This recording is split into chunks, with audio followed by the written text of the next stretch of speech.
Let's start reading Perek Yutet. David just heard from the Cushi who ran from the battlefield of Har Ephraim, Yar Ephraim, that Avshalom died.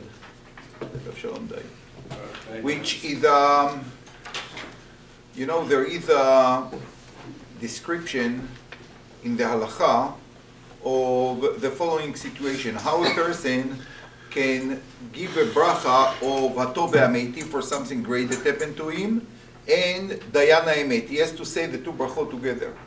And this is the case. The Gemara says, for example, if a person heard that one of his relatives passed away, and immediately he heard that upon passing away, he left him a huge Yerusha. So you say Baruch Dayan Emet for the passing of the relative, and you say Baruch Hatov Amiti for becoming instantly very wealthy. It's a very uncomfortable situation, but there are situations in life that two things are happening which create contradicting emotions, and this is one of them. Avshalom died means that the rebellious camp was defeated. David can continue to be a king.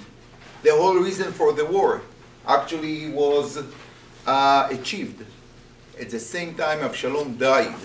Remember what David asked them to do, all the generals. Le'at lachem banar Avshalom. Please keep him alive. After all, he was a father. So for David to hear the news, the great news from the point of view of the Cushi and the Chimatz and Yoab, and actually all the soldiers who were victorious in their fight, proved to be disastrous to David. And the reaction of David is very hard. Vayirgaz HaMelech. He became very, very upset.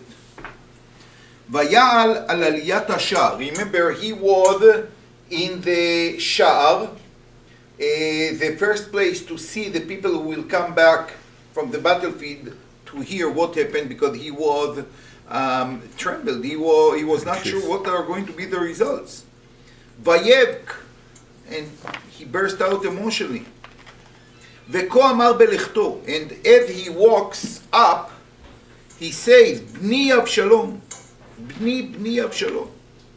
Mi iten muti ani tachtecha. I wish I would die and not you. Avshalom bni. This is one of the strongest kinot, saddest songs kind of in the Tanakh. Consists of two words, but see how he bni Avshalom, Avshalom bni. And he says, I wish I would die and not you. So why did you go to war? Why didn't you just fled and went somewhere else? That's a major question here. And I would say that the tension in the pasuk is highlighted in the second word. Vayirgaz HaMelech, Vayal al aliyat hashar. What would you expect to use if the pasuk want to describe the relationship between David and the son of Shalom? David. But if you will pay some attention, see that the word David does not appear here at all. Take pasuk Aleph, Vayirgaz HaMelech. פסוק ב' ויוגד ליואב הנה המלך בוכה. ג' כי שמע העם ביום ההוא לאמור נעצב המלך על בנו. פסוק ה' והמלך לאט את פניו. Not a word about David. פסוק ו' ויבוא יואב אל המלך. Why? The answer is, that's exactly the answer. Problem of David was that you cannot mix up your emotion as a father and being a king. You went to a war as a national event, something that has to be like not a personal issue of David and his son, but something big, something that really the entire nation depend on. So, and the Perek reminds us that he was a king, he was a king, he was a king. The only one who did not pay attention to this fact was David himself, that he acts against being a king. And David does it not privately. Why should David go on Aliyat Ashar? Because Aliyat Ashar was a place that everyone could see him. Everyone could see him. How terrible he feels about the fact that Avshalom died. I think maybe I was wondering whether the whole idea here is Hamelech, Hamelech, because now that Avshalom is dead, he is the undisputed Melech. Before it was a question. It's very true, and we are going to get back to this point. That the Tanakh tried to portray to the reader that we are talking about the king. As I said, David failed to understand it. And Yoav is the one who really cares about Malchut Israel, and he tried to correct David. And that's what we are going to read in the following psukim. He had a double personality at that particular time. I mean, it's a human reaction that, and you can have, you can have more than one personality. Right. And however, as we described before, David made a decision. As we saw in the last Perek, David was passive. He was running away from Yerushalayim. He did not want to fight Avshalom. He accepted his fate. He did not even want to punish Shimei ben Gera. He accepted the fact that he was removed from being a king. Something happened, and we explained it in the last lesson, in the middle of the last Perek, when he understood that he became a king again. And this changed everything. And I would say the fact that he ordered and made the army 3 camps and give them instruction, and he himself want to go to the war, mean that he understood that most likely if he is successful, if he is not successful, Avshalom is going to kill him. This was quite clear because Avshalom went exactly for this purpose. And if he is successful, as it happened, Avshalom will be killed. So you're right, there are two emotions running, but the question is how do we see it? And this is something that we will have to develop this class. ויוגד ליואב, הנה המלך בוכה ויתאבל על אבשלום. Yoav, the general, the chief general, the person who killed Avshalom, he heard that David is crying on his son. ותהי התשועה ביום ההוא. This was תשועה, this was salvation. Have no mistake. The Chayalim of David were saved from, most likely, being killed by Avshalom. Avshalom was merciless towards his father, and obviously for all the people who are going to, are being around him. ותהי התשועה ביום ההוא לאבל. Usually we say like, מאבל ליום טוב, right, on the Haggadah, or העיר שושן צהלה ושמחה, היום אשר סיברו אויביהם להינקם בהם, became a yom of. Here exactly the opposite. The Tshu'ah, namely all the soldiers were excited, they were saved, they were winning, they were victorious. And now they hear that the king is so upset, the king is so sad. כי שמע העם ביום ההוא לאמור נעצב המלך על בנו ויתגנב העם ביום ההוא לבוא העיר. They came, they sneaked into town. Because they did not come in a parade of people who were victorious. They came back as people actually who lost. Everyone come like quietly and in the shadow. והמלך לאט את פניו. He covered himself like a mourner. ויזעק המלך קול גדול. Before it was בכי, and he said, now he screamed, בני אבשלום, אבשלום, בני, בני. Again, apparently for maybe hours, he's screaming and everyone is hearing how devastated he was. By the way, remember what was the commandment of David to his soldiers. generals? What did he say? Not Le'at lachem banav. Not. I'm pretty sure that ve'amelech la'at et panav, which means covered it, but the word is the same word with very different meaning. Here la'at means covered himself, as a mourner.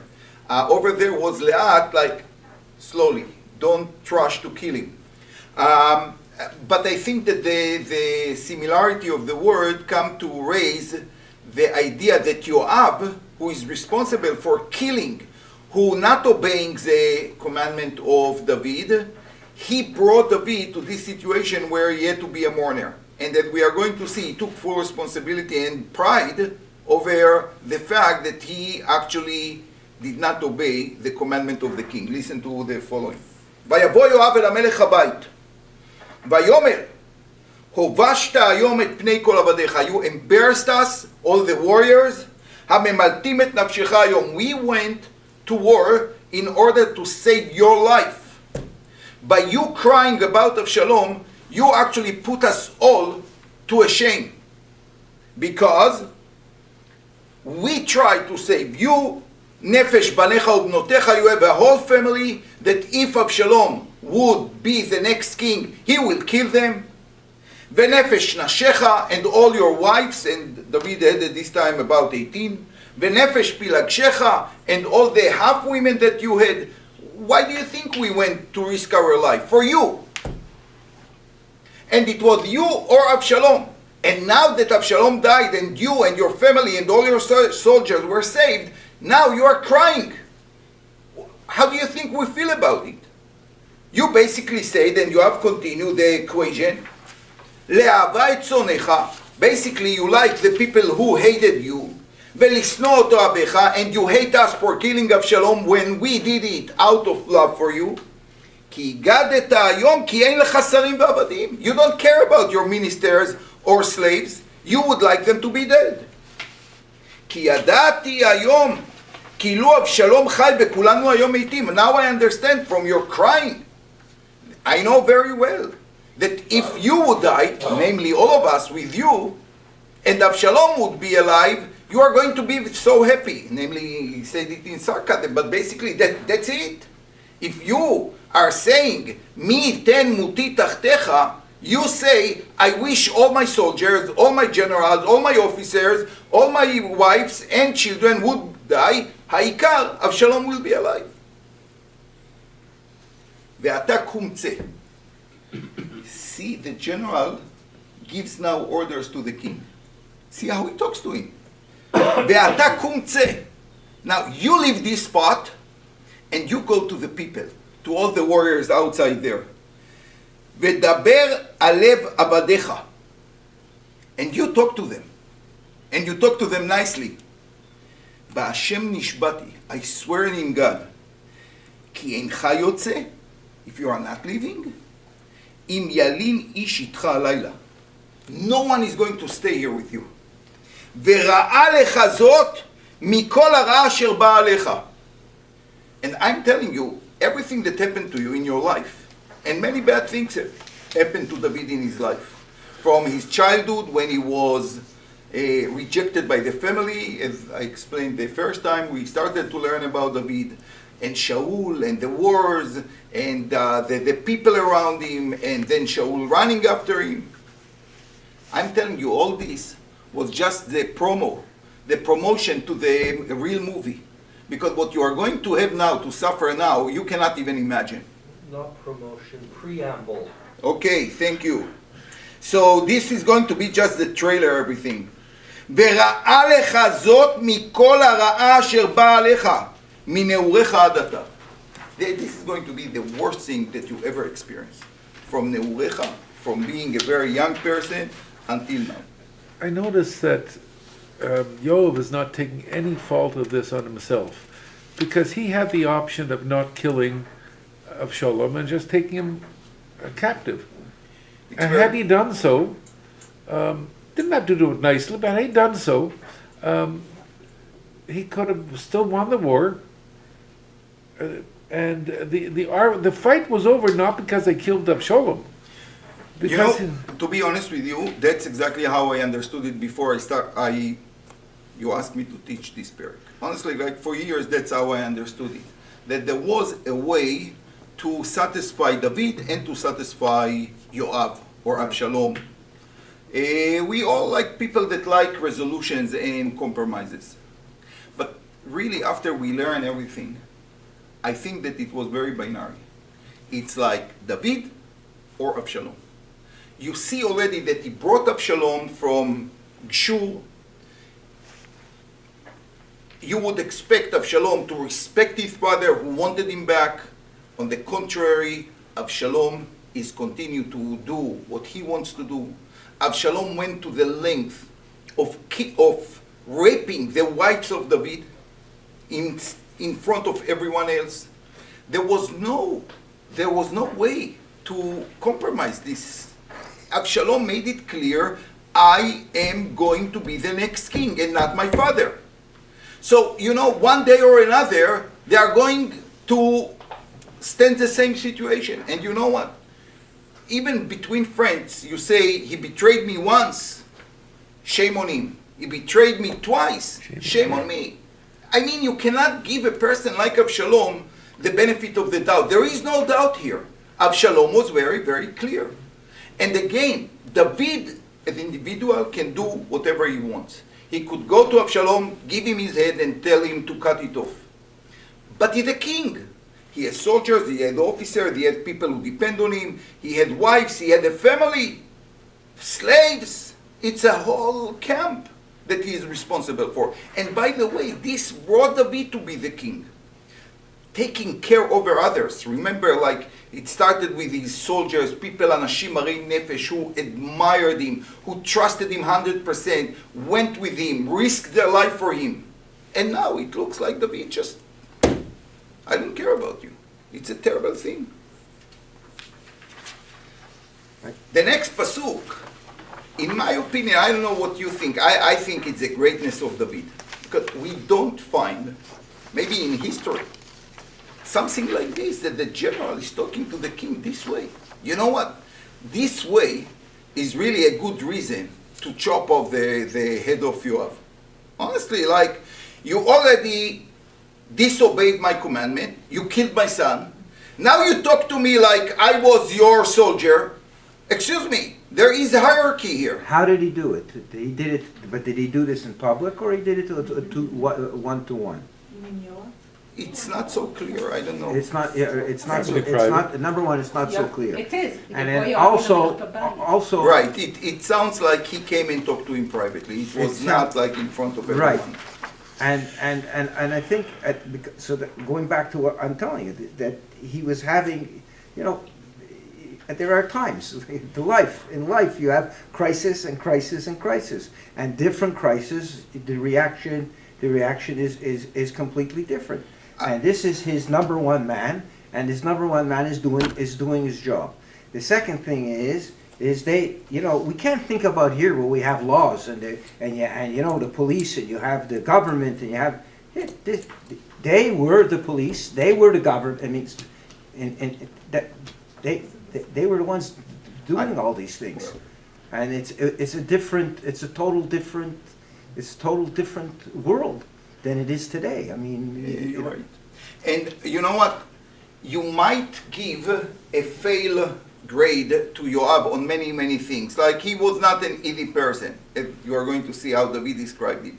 But I think that from the very beginning, if we follow the story about what happened with Shaul, what happened with David later, the story about like how David bring all the people together, Yoav cares only about one thing: David the king, David HaMelech. And he see himself the person that when David forget it for a second, for all kinds of reasons, some of them are good reasons, like here, he bring him back to track. Even if the king himself disagree with it, he see himself the treasurer of Malchut Israel. And he must make sure that if the president is going to make a wrong investment, if the chairman of the board is going to say something that will cause damage to the company, it's his job to say, you don't do it. It's a mesirut nefesh, and it's a real mesirut nefesh that, you know what? Yoav eventually paid with his life for it. Because David never forgot it. And as I said, he did not have the power, or he still had lots of hakarat tova towards Yoav. But the first commandment to Shlomo before he dies is, make sure that Yoav is not going to end his life on his bed. And that's exactly what Shlomo is doing. So, it's like mixed emotions, right? Yes. Sorry, River. Avshalom, he cries, Avshalom, my son, my son, my son. Yes, and he did it a second time. Maybe it was a way of saying, oh dear, my son, it shouldn't have ended like that. So what do you try to say? I'm trying to say that he was sorry that Absalom had to go the way he did. It's a nice pirush. David clearly blamed himself for what happened. The whole story with Avshalom, and this is a very important point, I think you hit the nail, because that's a direction I want to develop later, just a little bit more into the psukim. We always have to remember, we read it as a political book, which it is. But remember that in the heart of David is a religious story. Hashem punished him for what happened with Uriah Hittite and Bathsheba. Absalom, rebellion in his own house, is a result of the promise of Hashem, "V'cherev lo tasur mibeitcha." So the view of David on everything is very different from us who are reading the Tanakh, and we are not like too emotionally invested. But David knows that everything that is happening to him is part of a decree of Hashem. And yes, maybe even he understood like Yoav that Absalom had to be killed. But it's not a reason not to think backwards and to say, but how all this started? If I wouldn't do the chet of Bathsheba and sending Uriah Hittite to his death, maybe everything could be very different. Maybe Absalom, who was so charismatic, would be the next king. What happened is, in a way, a result of what they did. It's a very important point. Yes? Avshalom has to take some responsibility for his behavior. You can't say, oh, all this is because there was an evil component to him that was just who Avshalom was. That's it. It's very true. Who was his mother? Ma'acha, who came from Gshur. Apparently, David, on one of his conquers, he went to Gshur, which is today Ramat HaGolan, where Moshav Novi is around this area. He met her, he brought her, Eshet Yifat Toar, something like this, and she was apparently beautiful, according to the son. The son was beautiful, so maybe his mom was, I don't know, like a beautiful lady, and he brought her to Yerushalayim. She was his mom. Yep. Let's see. There's two components. And this, I think, is quite remarkable about David. What David is doing after getting this shower from Yoav, Vayakom Hamelech Vayeshev Bashar.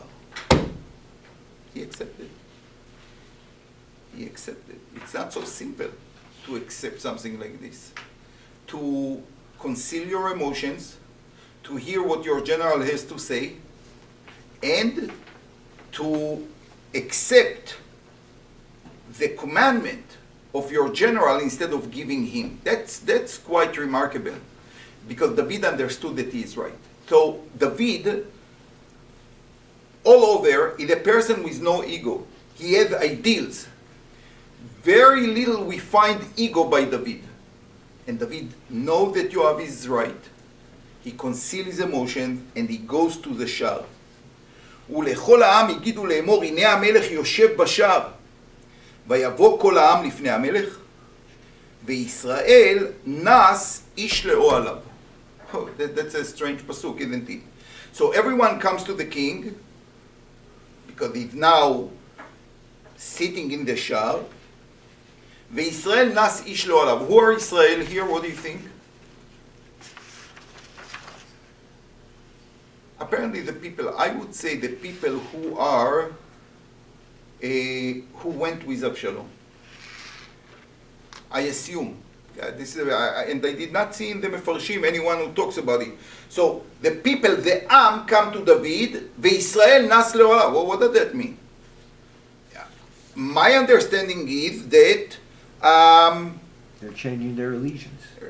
right, like people came to David to accept him, and the people who joined Absalom, which was, by the way, most of the nation, they were embarrassed to come to David, and they go back to his town. And as we are going to see in the next pasuk, they understood that they made a terrible mistake. They did understand it. We are going to see it in a second. But I want to say something very interesting. I thought about this idea. So, David is clothing a circle here. He's going back to the Shah. What is the function of the Shah in the Bible? We spoke about it a few times. It's a meeting place, isn't it? שופט. שופטים ושוטרים תיתן לך בכל שעריך. So Rashi, for example, immediately upon ולוט יושב בשער סדום, well, what is בשער סדום? אותו היום מינו שופט עליהם. Because in the language of the Tanakh, to sit in the shah was to judge. The Beit Din was in the shah. This was the central place. People came from outside if they had troubles with people in the city. People in the city came to the shofet. This was like a hub of many people, the best place for the court. First of all, it gives a certain atmosphere to a city. This is a city with order. There is a system here. There are judges here. They are approachable. You can come to them. This is a shah. Now, why do I say, so first of all, David Yoshev Bashar, he assumed again the job of a judge. That's a huge one, and I'll tell you why. Do you remember where Absalom started his career? So this was a few weeks ago, but nevertheless, I'll remind you. Absalom went to the Shah, and he sitting or standing there, and people are coming to the court, and he said, "What's your issue?" And he tell them, this and this, and oh, I would love to help you. And he kissed their hands. Remember the story of he started in the Shah. People who are coming to the court are nervous, sometimes they are depressed, and Absalom recruit them to his side, where in the Shah. So the same Shah that started the whole cycle of Absalom to rebel against his father became now the place where David reassumed the job of a judge. Now I want to say something more than that. And why indeed David at the time of Absalom was not in the Shah? How David did not notice that Absalom is around and he is like cheating the people and recruiting them? Where was David? Why David was not there? Until now everyone came to David. David was sitting in the Shah. This was the kings of Israel. It was a tough job. They had to take care over many things, and they were the chief. They were sitting in the Supreme Court, and sometimes ruled over the Supreme Court as monarch. Where was David? Hadn't he left the country, like went out to the Yeah. country? He did not go to the country yet. At this time he was still the king, but he did not go to the court. And the reason is very simple. He was ashamed to be in the court. David was ashamed to be in the court. After the Chet of Bathsheba, can a person like this, like involved in a scandal like this, can be the chief of the Supreme Court? David knew that he made a terrible mistake. And morally, he knew that he cannot be there. You see, there was like a process here.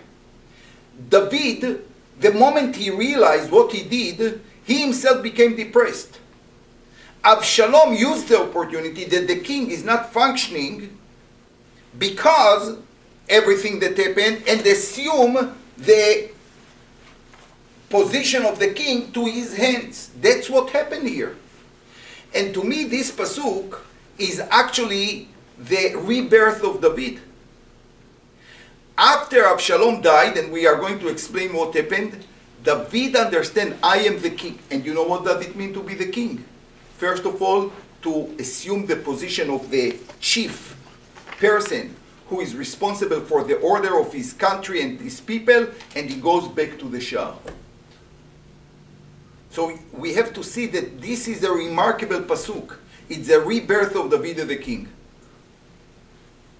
It doesn't explain the last few words. "V'Yisrael nos ish lo yovav." Well, It still seems to be out of context. That what? The last part of the pasuk seems to be out of context. Which one? "V'Yisrael Israel nos nasi ish shlo lo alav. yovav." I'm not sure what does that mean. Maybe it's what we are going to learn next week. But you know, if you think about the next word, "Vayhi kol ha'am nadon bechol shivtei Israel," Rashi said they were debating. But the word din means that the people felt again the presence of a judicial system. Nadon is from the word din.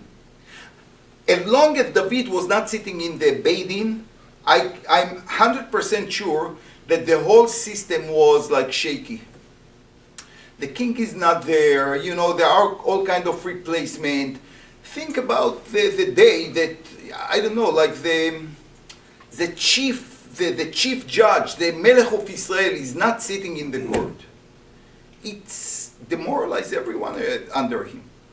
Wouldn't that have been years later? I mean, there's a big time difference between Bathsheba and this incident. That's a very important comment. Thank you for saying that. Yes.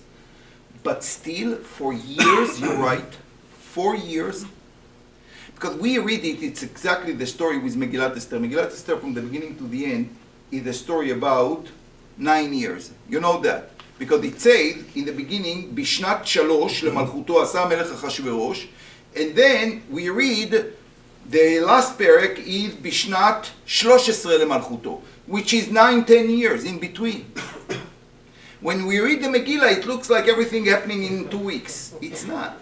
The It's main like a portion whole did only political take place in 2 story weeks. that is going and 2 years with nothing, and then, you know, there is a need, and Haman comes to the scene. These kind of things sometimes take long time. And yes, this story takes time. It's not something that started on one day in Rosh Chodesh Iyar, and on Tisha B'Av it's over. No, it was not like this. Certainly not like this. It was years, and this is going to be the major part of my shir today. Yes?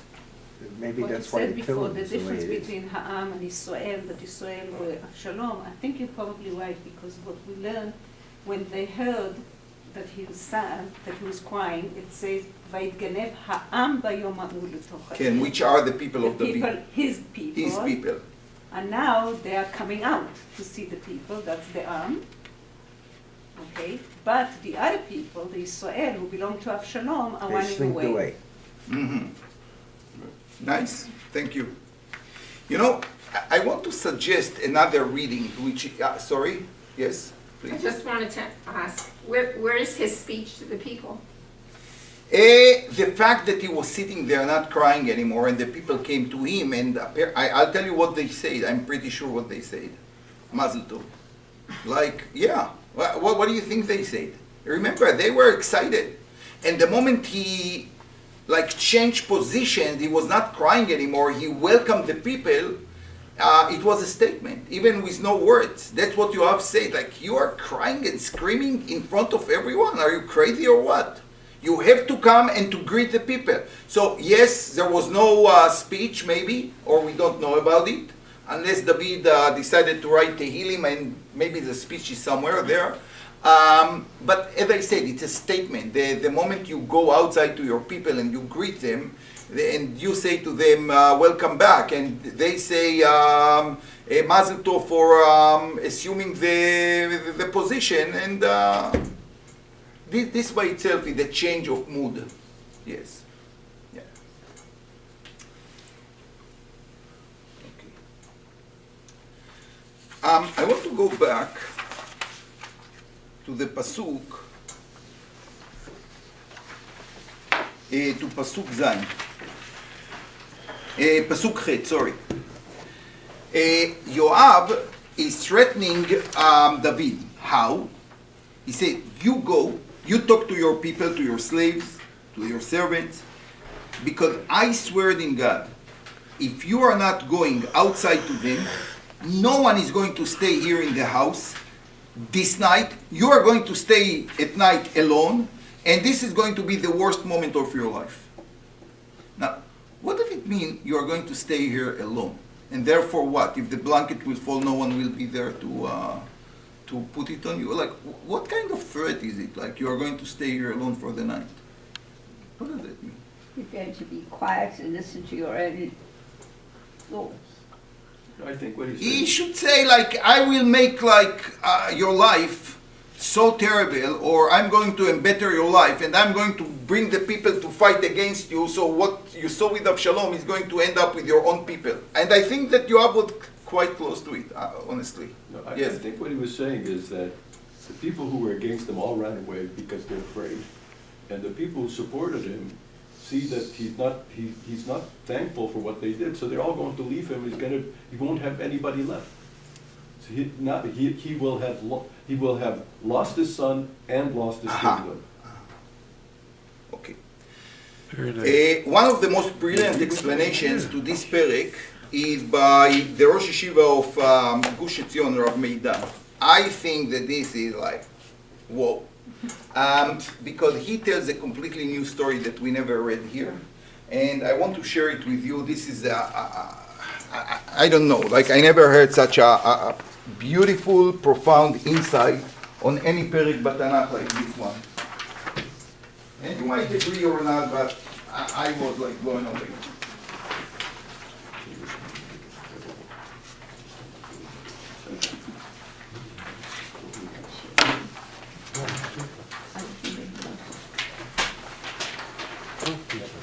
And I'm very happy about your comment because it will help us. It's the fact that we realize that we are talking about quite few years between the Chet of Bathsheba and this story is very, very important to understand the story. We don't know exactly how many years, but it was not a year or two. We are talking about time.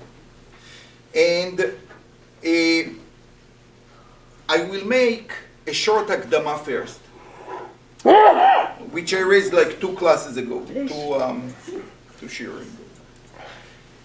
Many people ask a very simple question. Shaul made one little mistake, and Hashem removed him from his position as a king. Compared to what David did, a person to his death, taking his wife, Eshet Ish, like seems to be way bigger than that. And David like came a king with no scratch. It's so not true. Because when you read what David went through as a result, what punishment he got for all this, you have to understand that David himself, as I said before, he understood what he did and he tried to do tshuva. Chachamim say that the whole thing that happened to him was actually to create a situation where David is going to teach all of us the power of tshuva. Now, when I always read this in the Gemara, I never understood it. It looks like trying to justify David retroactively to give him the pass. But really, after reading what he went through, like with Amnon, with Tamar, with Avshalom, you know what? No one of us would like not to be punished like David. So he paid dearly for everything that happened to him. Remember, Natan told him about the mashal of the kibsa. You are going to pay 4 times, as the Torah says, that a person who takes the kibsa, the sheep of his friend, and ate it, he will pay 4 times, and he paid with 4 children. And we are going to see who they were. But I want to show you, or actually to repeat, the main idea of Rav Meidan, and to learn the Tanakh in, like, to connect the dots from different places. ויוולדו לדוד בנים בחברון. Okay, let's read from here. So David had children in Hebron because remember he was 7 years in Hebron before he went to Jerusalem in order to unite the entire nation, because Hebron was identified with Yehuda, and the moment that David wanted to be the king of Israel, he knew that he cannot just stay there. ויהי בכורו אמנון לאחינועם היזרעאלית. So the first one was Amnon, who was killed later by Avshalom, ומשנהו כלאב לאביגיל אשת נבל הכרמלי. The next one was Kil'av, and remember one of our first shiurim, it reminds you whom? Caleb, right? Because he came from the family of, she was the wife of Naval, Vehu Kalibi. He came from Caleb, and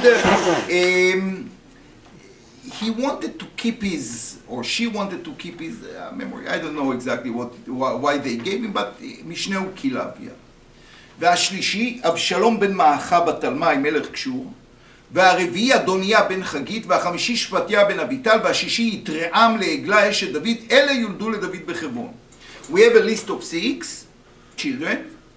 And not only that, what do we have here? The name of their mother. Right? The name of their mother. Which means each one of them was a potential or was part of a royal family. She was the wife of David. David was their father. They were important people. Let's read what happened when he moved to ירושלים. ויקח דוד עוד פילגשים ונשים מירושלים, אחרי בואו מחברון, ויוולדו עוד לדוד בנים ובנות.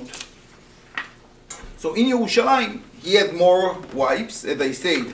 Chazal are telling us that he had 18 wives. ואלה שמות הילודים לו בירושלים, שמוע ושובב ונתן ושלמה.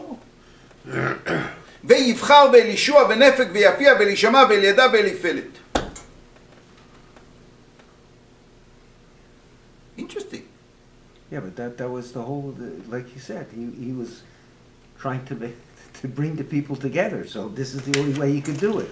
He needed 18 wives to bring the people. But first of all, there is no mentioning of the women here. Now, about one, we know who was his mother. Who am I talking about? Shlomo, right? Right. Okay. Is it possible that she was the wife of all the people mentioned here? She was the mother.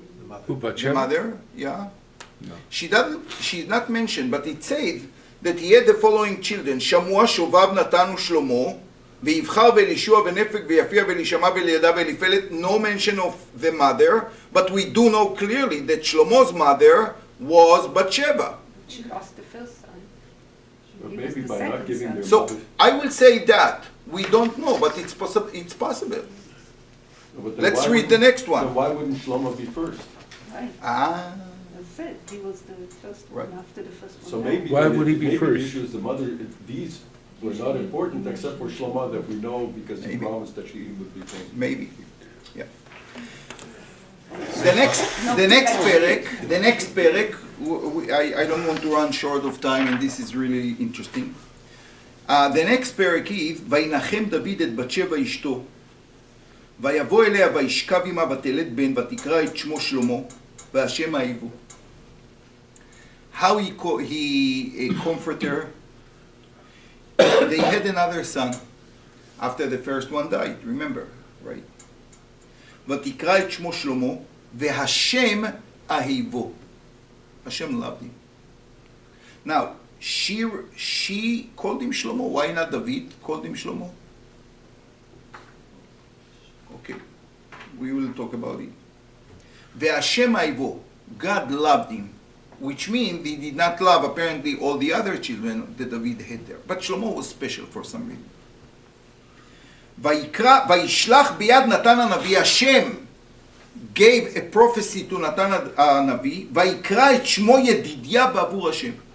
He told him, don't call him just Shlomo, call him also Yedidia, because he will be Yedid Hashem, this son. Hashem loves him. He's going to be his Yedid. I want to read something from דברי הימים about the royal family. ואלה היו בני דוד אשר נולד לו בחברון הבכור אמנון לאחינועם היזרעאלית שני דניאל אביגיל, so it's Daniel or Kilab, whatever, הכרמלית, השלישי לאבשלום בן מעכה בן תלמי בן מלך קשור, הרביעי אדוניה בן חגית, החמישי שבטיה לאביטל, השישי תרם לעגלה אשתו, except of one change, Daniel and Kilab, the list is identical. שישה נולדו לו בחברון, וימלוך שם 7 שנים ו6 חודשים, ו33 שנה מלך בירושלים. ואלה נולדו לו בירושלים, שמעה ושובב ונתן ושלמה 4, לבת שוע בת עמיאל. Who is בת שוע בת עמיאל? What is בת שוע? There is a twist of name here. בת שבע. בת שוע, בת שבע. And who is Amiel? Remember her real name, like as we know it from before? Eliam. Eliam. So here, Eliam turned to be Amiel, which are the same identical letters. And we know that indeed Shlomo was the son of Bathsheba. So here, for some reason, maybe we will talk about it next class, Bathsheba is called Batshua, and her father is called Amiel instead of Eliam. Eliam. So how many children David had from Bathsheba? This says 4. 4. And what was their name? Shim'a v'Shova v'Natan u'Shlomo 4 lebat Shua bat Amiel. You are not going to hear in the Tanakh anymore their names. This is a list. We just happen to know that Bathsheba had 4 children from David. We never hear again about them, except of Shlomo, obviously. Rabbi Meidan suggests the following. We all know that David had to pay 4 of his sons for the terrible sin of Bathsheba and Uriah. This was his punishment. Rashi said it was Amnon, it was Tamar in a way that she actually never showed in public anymore. Avshalom, later Adonia ben Chagit, 4 of his children died. And of course the child that died immediately after the Natan came to him. What about her? She also made a crime, in a way. Who, Bathsheba? Bathsheba. And remember what he said, he did not say just Arba'atayim Yeshalim. Rabbi Meidan suggests that all these 3 also died to David. Between the moment of the Chet until Shlomo represented the fact that Hashem forgave him, they lost another 3 children. And think about the name he suggests. The first one, Shim'a. What is Shim'a? Remember the pasuk in Tehillim, Hashem Shim'a bekoli, tihena oznecha kashuvot lekol tachanunai. When David did tshuva, what he asked Hashem, please forgive me, forgive me, forgive me. Listen to my tefillot. And Shim'a died. He got a son, and he was punished because of the chet of his father. I'm not talking here about the philosophy behind it, but Shim'a died. Afterwards, Shovav. What is Shovav? Yelet Shovav in Hebrew, in modern Hebrew, means like a mischief. But what is Shovav? What word it comes from? Tshuva, Lashuv. Or maybe he wanted to bring him back to the previous situation, which is basically what Tshuva means. And he also died. He also died. Venatan, obviously to remind him what Natan said. He saw the tragedies. And he was reminded what Natan told him, that he is going to pay for. And he gave him this tragic name, Natan. And only then Shlomo was born, and Hashem said to Natan, go to him and tell him that it's going to be his son that will continue him.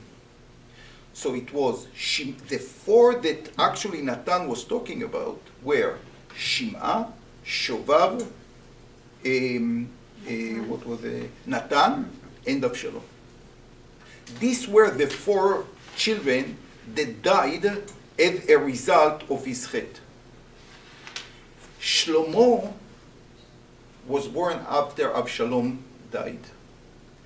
Only then happened again the full forgiveness of Hashem. The punishment bestowed upon him by his own son ended by killing Avshalom, and a new era started, symbolized by Shlomo being born. And think about the word Shlomo. First of all, I paid tashlum, I paid my punishment. It was 4 children. And what else does it remind you? Avshalom. After all, he wanted Avshalom to be remembered in a way. He loved him. With everything that happened, he did love him. And as we say in the Parsha of Rabbi, when someone died, you keep his memory. Shem Achiv. What is the name that was remembered? Avshalom was remembered by Shlomo, which is come from the same Shorish. Now, why Rabbi Meidan came with this idea only in the last 20 years? Because really when we read the Tanakh, it looks like everything happened. It looks like Shlomo was born way before Avshalom was killed. But actually, if you look into the Psukim, it's not so clear at all. Bechlal lo. Bechlal lo. It seems actually that Rabbi Meidan might be 100% right. But here, he takes it to another twist, which I find the most amazing one. And will explain everything so beautifully and so deep, profoundly emotional. Yeah, Mincha's at 8:40, so you have time. No. We will end at 8:15 because I promised to come. Okay. For other people depend on my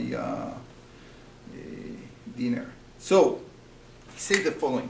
Do you remember the pasuk about Avshalom?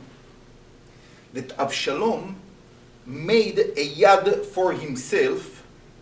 Yad Avshalom, it was called later Yad Avshalom in the last perek, because he said, I have no one to continue after me, so he wanted to build a house. As I said, this philosophy exists until this very day. People want to be remembered. They raise like a building, name it after them, and they think that everyone will remember them forever.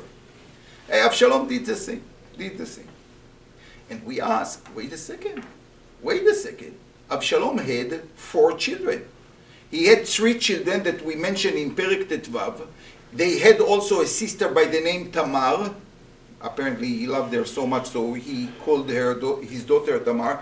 Where were they? How is it possible that the pasuk said that Avshalom had 4 children, and then it said that he built this magnificent building because he had no children? Ma kara po? So the Rashi and the Radak explain that he had no children to continue after him. He saw that they are like shlemazos, they are not going to be kings. Okay. But Rav Meidan said, you know what happened? They also died. Because Avshalom just repeated exactly what David did. He killed a person, like Uriah Hitti. He killed Amnon with no din. And like David, who took Bathsheba, he raped the wives of his father. So the same punishment that was bestowed upon David was now given to Avshalom, and he lost these 4 children.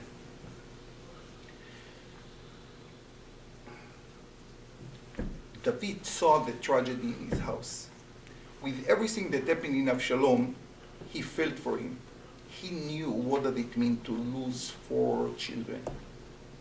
And he saw that Avshalom is going through the same misery. You know, people, sometimes even very far away, it's known in Israel, when someone, Chas v'Chalila, is killed in the army, the first one to come to comfort are people who went through this experience. I heard from Miriam Peretz, she told us that every time she hears that a soldier was killed, she is going to the family and tell them her story. You feel for people that you understand their suffering. Most people say, yeah, I understand, like I feel so bad. No one feels so bad if you did not go through the same experience. So for David, the loss of 4 children, it was a personal experience. He felt for Absalom. And when his life ended in such tragedy that he lost his children, he cried for him. He cried for the tragedy that was a part of Absalom. And you know what? I don't know if Rabbi Meitan, I did not see it there, but I thought about it. It's really interesting. Because if you read Pasuk Aleph and Hey together, let's see how many times they mention the word Bni. Bni Avshalom, Bni Avshalom 3 times. Bni tel muti, Tachtecha Avshalom, Bni. 5 times. And then in Pasuk Hey, והמלך לאט את פניו, ויקרא המלך קול גדול, בני, 6 times. אבשלום, בני, 8 times. 8 children. 8 children. The 8 of himself, the 4 of himself, the 4 for Absalom. And therefore, if we look why David was so attached to Absalom in everything that happened, it was attached by tragedy. The tragedy that they both share. And that, like we said before, David blamed himself that everything happened from the Chet Kadmoni, the Chet of Bathsheba, and Uriah Hittite. So we will stop here, and next week we are going to a more cheerful shir.